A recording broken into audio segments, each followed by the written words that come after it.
Hi, I'm James Minick of Minick Law and a proud foster parent here in Buncombe County. Today we're going to be talking about the rights of foster children and of foster parents.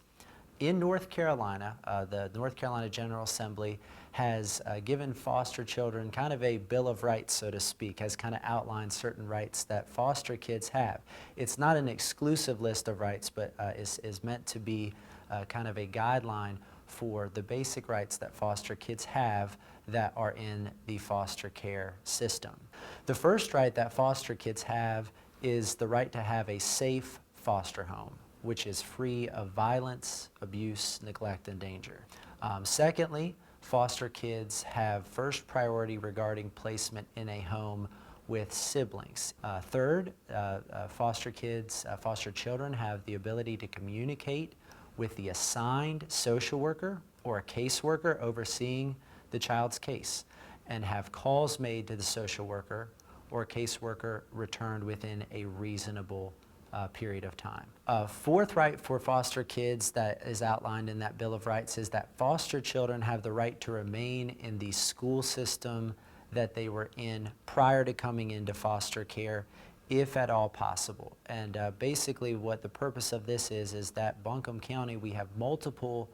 school districts for somebody that is coming into the foster care system, for a child that's coming into the foster care system. Every attempt will be made by Buncombe County DSS to place that child in a foster home that is within that school district, or at least to put them with a foster parent or foster parents that can help get that child back and forth to the school that they were involved with before coming into care. The fifth right of foster kids under the Bill of Rights in North Carolina is that when a child is removed from the home, the social worker that is involved in the case, the investigative social worker, will immediately begin conducting an investigation to identify and locate all grandparents, adult siblings, and other adult relatives of the child to provide those persons with specific information and an explanation of various options to participate in the placement of the child. The sixth right of foster kids under the Bill of Rights is the ability to participate in school and extracurricular activities, community events, and religious practices. And again,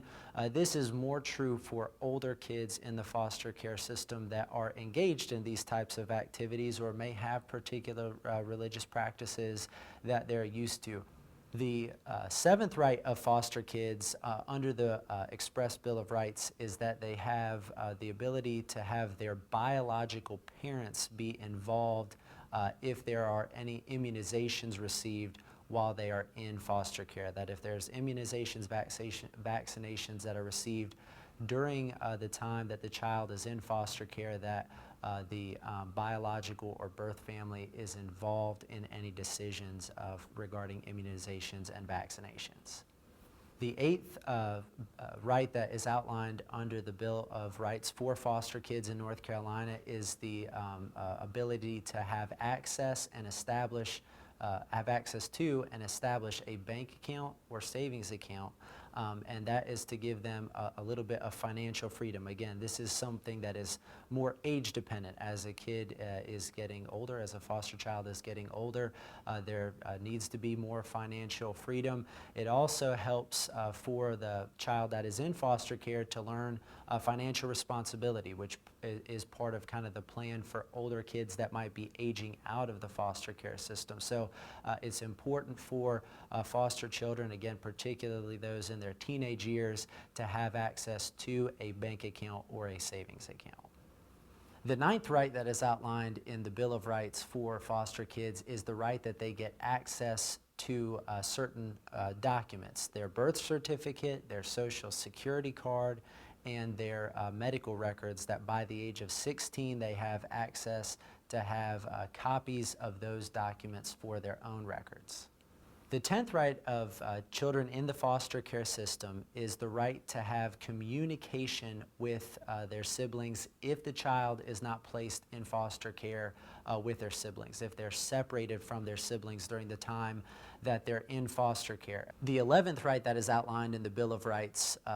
related to foster kids is that they have the ability to meaningfully participate in a transition plan if they are being phased out of foster care. So again, this is really only applicable to older kids that are aging out or phasing out of foster care. And this includes participation in family team meetings, treatment team meetings, and even school meetings. So we talked about some of the rights that foster kids have that were outlined in kind of the Bill of Rights for foster children. Not really kind of a Bill of Rights for foster parents, but there are certain kind of statutory rights that have been recognized by the General Assembly related to foster parents. One right that foster parents have in North Carolina is the right to know all relevant information about the child prior to the child coming into care, as well as all information obtained during care. Foster parents also have a right and a duty to be notified and participate in agency team meetings related to the child in their care. There are any number of individuals that are involved in these team meetings, and foster parents are one of those entities that are involved in the team meeting, and it's important to have as many voices that are able to kind of talk about the health of the child, the mental health, how everything is going in the home. You want to have as much input as we possibly can to make sure that all of the foster child's needs are being met. In addition to being having a voice in team meetings, foster parents also have a right to be notified of and participate in certain court hearings. Foster parents also have the ability to seek a termination of parental rights related to the biological family of the child, or whoever does have parental rights over the child in a very limited situation. If the child has resided with the foster parent or foster parents for a continuous 2-year period immediately prior to requesting a termination of parental rights, it is possible for a foster family to petition for such a termination. Foster families also have the right, foster parents also have the right to have adoption assistance if there is a adoption of a special needs child coming out of foster care. There are certain tax credits that can be applicable with a special needs child, but there is also, in addition to those federal tax credits and whatever state tax credits there might be available in the in any adoption, but particularly an adoption involving a foster child, there is also what is called adoption assistance, and that is assistance that is provided post-adoption